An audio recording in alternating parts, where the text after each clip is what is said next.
அவரு ரொம்ப அடிமட்டத்திலிருந்து உழைத்து ஒவ்வொரு படியாக மேல வந்தவர் அதிர்ஷ்டத்துல வந்துட்டார் அப்படின்னு எப்படி இதை விட படிப்படியாக திறமையும் தகுதியும் பல நூற்றுக்கணக்கானவர் இருக்கிறார். திமுகவை தேர்தல் களத்தில் வீழ்த்தி ஆட்சி அதிகாரத்திற்கு வரக்கூடிய வெற்றியை பெற வேண்டும் என்றால் ஒன்றுபட வேண்டும். எடப்பாடிக்கு நேரடியாக எந்த ஒரு நிர்பந்தம் இல்லை. அப்படி இருக்கிற போது எதற்காக செயற்குழுலையும் பொதுக்குழுலையும் அவங்களை சேர்த்துக்கிறதுல சொல்லணும். திரு எடப்பாடி பழனிசாமியினுடைய எதிர்கால அரசியலும் கேள்விக்குறியாகிவிடும் அப்படிங்கிறது. கொஞ்சம் கொஞ்சமாக இந்த அழுத்தம் கொடுத்து அவருக்கு ஆலோசனை தெரிவித்து ஏற்கவில்லை என்கிற பொழுது எடப்பாடியை தவிர்த்து அதிமுக என்கிற நிலையை கூட நிச்சயம் உருவாக்குவார்கள். இல்லை, எடப்பாடி என்கிற ஒரு தனி மனிதன் தன்னுடைய சுயநலத்திற்காக அதிமுகவை பலி கொடுக்க போகிறார். ஜெயலலிதாவுக்கு எதிராக வருகிற பொழுது எடப்பாடி ஏமாத்துறோம் சார். ஒரு கிளை செயலாளர் அனுப்ப சொல்லுங்க பார்ப்போம். ஒரு கிளை செயலாளர் மேல எடுக்க முடியாது சார். நீங்க ரொம்ப வருஷம் அதிமுக பார்த்துட்டு இருக்கீங்க. நிச்சயமாக அவரு ரொம்ப அடிமட்டத்திலிருந்து உழைத்து ஒவ்வொரு படியாக மேல வந்தவர் அதிர்ஷ்டத்துல வந்துட்டார் அப்படின்னு எப்படி இதை விட படிப்படியாக தொடக்க காலத்தில் 72ல் 69 70 திராவிட முன்னேற்ற கழகத்திலே பயணித்து மீண்டும் அதிமுகவின் தொடக்க காலம் முதல் பயணித்த செங்கோட்டையன் போன்றவர்கள் பல நூற்றுக்கணக்கானவர் இருக்கிறார்கள். திறமையும் தகுதியும் வாய்ந்தவர்கள் நிறைய பேர் இருக்கிறாங்க. நான் குறிப்பிட்டது மாதிரி பல பதிவுகளில் நான் சொல்லியிருக்கிறேன். அன்றைய தினம் திருமதி வி.கே. சசிகலா அந்த 31 அமைச்சர்களில் யாரை கைகாட்டி இருந்தாலும் அவங்க தான் கட்சியில் முதன்மை பொறுப்பில் இருந்தாங்க. யாரை கைகாட்டி இருந்தாலும் அவர் முதலமைச்சர் ஆகியிருப்பார். ஆனால் அவருக்கு அது தகுதிகளும் தக்க ஏற்பாடுகளும் இருந்ததான் ஆக முடியும். நிச்சயமாக யாரை அடையாளம் காட்டியிருந்தாலும் அதிமுகவினர் ஒப்புக்கொண்டிருப்பார்கள். யார் ஆட்சி அதிகாரத்திலே இருந்தாலும் அந்த ஆட்சி அதிகாரத்தை திறம்பட நடத்துவதற்கு அதிகாரிகளுடைய துணை இருக்கிறது. சப்பார்டினேட் இருக்கிற அமைச்சரவை சகாக்கள் இருக்கிறார்கள். ஒரு கூட்டு பொறுப்பு இருக்கிறது. எனவே இதைவிடவும் சிறப்பாக செயல்பட்டிருக்கிறார்கள் தான் என்னோட பார்வை. ஏன்னா அதிமுகவில் திரு எம்ஜிஆர் ஜெயலலிதா காலத்திலிருந்து அரசியலிலே பயணப்பட்டவர்கள் தான். நீங்கள் குறிப்பிட்டது மாதிரி நாடாளுமன்ற உறுப்பினராக, சட்டமன்ற உறுப்பினராக, அமைச்சராக அவர் பணியேற்றிருக்கிறார். எந்த மாற்று கருத்தும் இல்லை. இதுபோல நூற்றுக்கணக்கானோர் இந்த பயணத்தில் இருக்கிறாங்க. அவர்களுக்கு யாரேனும் ஒருவருக்கு வாய்ப்பு கிடைத்திருந்தால் கூட தன்னை அவர் நிரூபித்திருப்பார். அதில் எந்த மாற்று கருத்தும் இல்லை.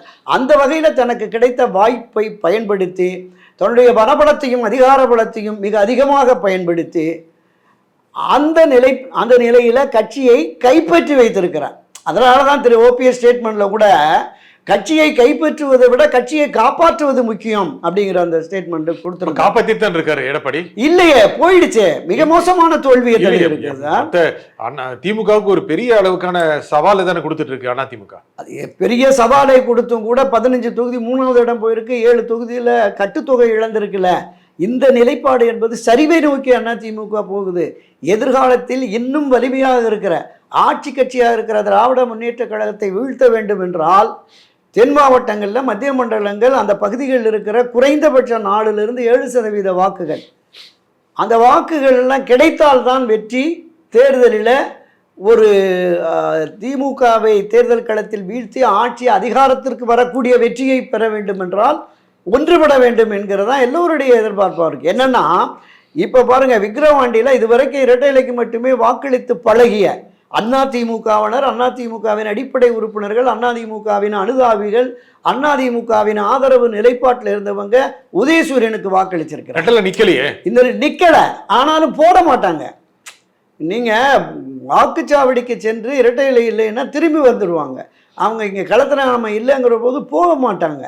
ஆனால் போய் உதயசூரியன் சின்னத்திற்கு வாக்களித்திருக்கிறாள் என்கிற போது அவருடைய மனமாற்றம், திராவிட முன்னேற்ற கழகத்திற்கு எதிரான அந்த மன உணர்வு என்பது காலங்காலமாக அதிமுக தொண்டர்களிடையே பொதிந்து கிடந்தது. அது இப்போ இருக்கிற அதிமுக தலைமை மீதான அதிருப்தி என்பது திமுக ஆதரவு நிலைப்பாட்டை எடுத்து விட்டார்களோ அப்படிங்கிற சந்தேகத்தை கிளப்பி இருக்கு. ஆனா எந்த ஒரு பிரஷரும் எடப்பாடிக்கு இல்லையே, எந்த ஒரு நிர்பந்தமும் இல்லை. சேருங்க, வெளியே தான் இந்த மாதிரி ஊடகத்துல இது போன்ற விவாதங்கள் நடைபெறுது தவிர எடப்பாடிக்கு நேரடியாக எந்த ஒரு நிர்பந்தம் இல்லை. அப்படி இருக்கிற போது எதற்காக செயற்குழுலையும் பொதுக்குழுலையும் அவங்களை சேர்த்துக்கிறதுல சொல்லணும். அப்படி சொல்றதே நிர்பந்தத்தில் இருக்கிற மாதிரி காமிக்கும்ல. இல்லை, இல்லைங்க. அண்ணா திராவிட முன்னேற்ற கழகத்தின் முன்னணியினர் அந்த 6 பேர் திரு எடப்பாடி பழனிசாமி வலியுறுத்தியாக ஆலோசனை தெரிவித்ததாக ஊடக ஊடகங்களை செய்து வந்தப்போ அதில் ஒரு 3 பேரை நான் சந்தித்து பேசினேன்.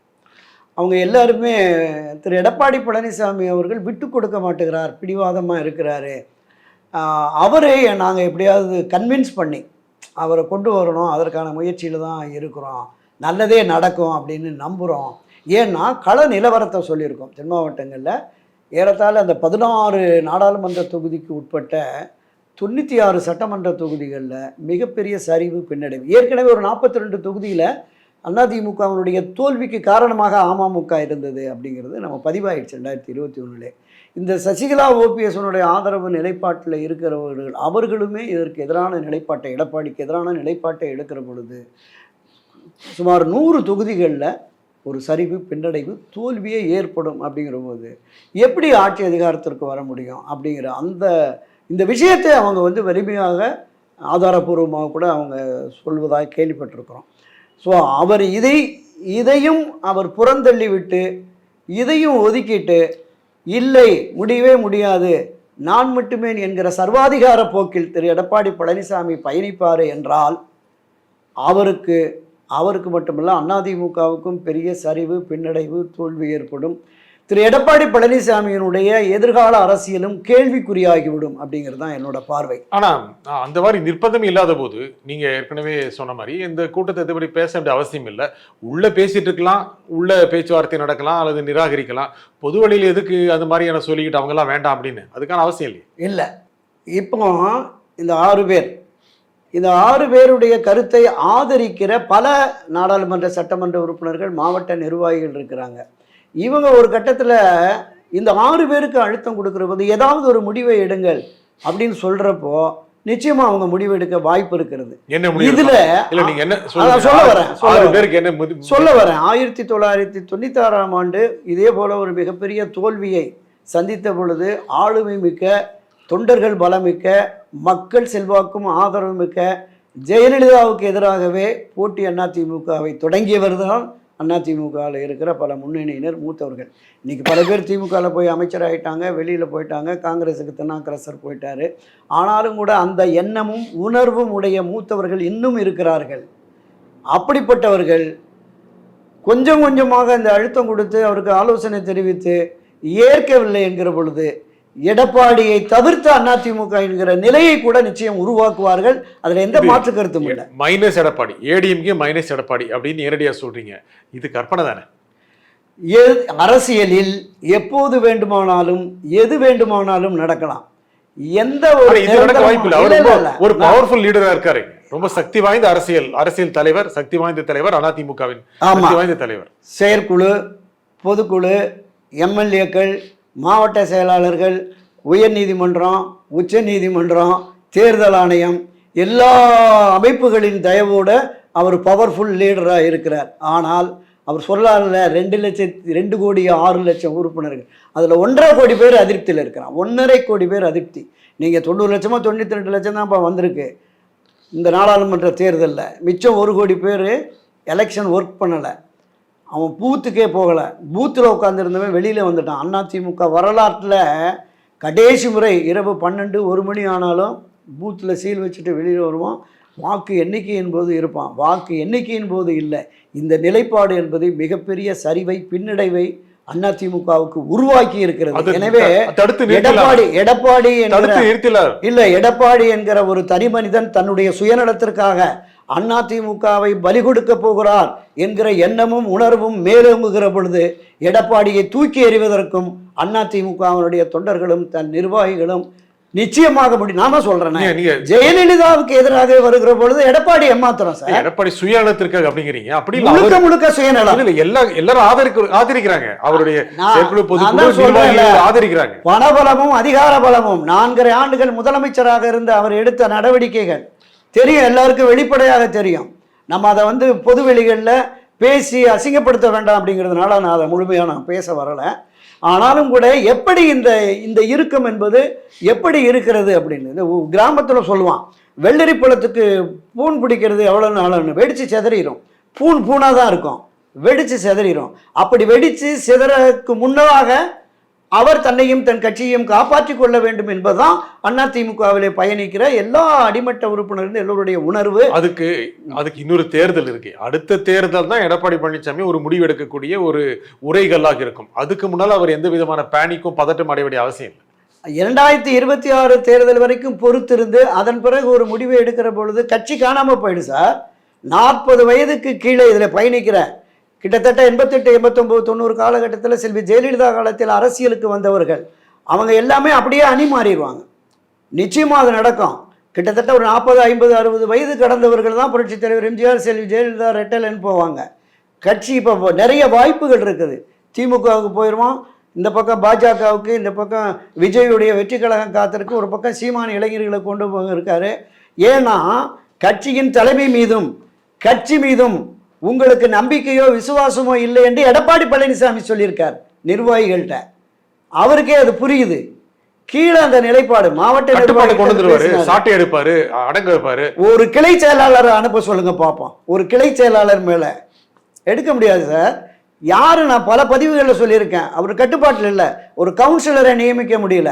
ஒரு மாவட்ட செயலாளரை எச்சரிக்கை விடுறார், நீ திமுகவோட தொழில் கூட்டு வச்சிருக்க, நீ உனக்கு அவங்களோட உடன்பாடு இருக்கிறது, இதை மாற்றிக்கணுங்கிற போது எடப்பாடிக்கு நேரடிக்கு அந்த மாவட்ட செயலாளர் சொல்கிறார், சார் அது பிஸ்னஸ், அதில் நீங்கள் தலையிடாதீங்க. எங்கள் அம்மா இருந்திருந்தா நீங்கள் இப்படி பேசுவீங்களா, பேசிட்டு கட்சியில் இருக்க முடியாதுன்னு எடப்பாடி பழனிசாமி கேட்டதுக்கு, சார் அம்மாவை பற்றியெல்லாம் இப்போ பேசாதீங்கன்னு ஏஞ்சி போயிட்டாராம். இதுதான் கட்சி பொதுச் செயலாளருடைய நிலைப்பாடு.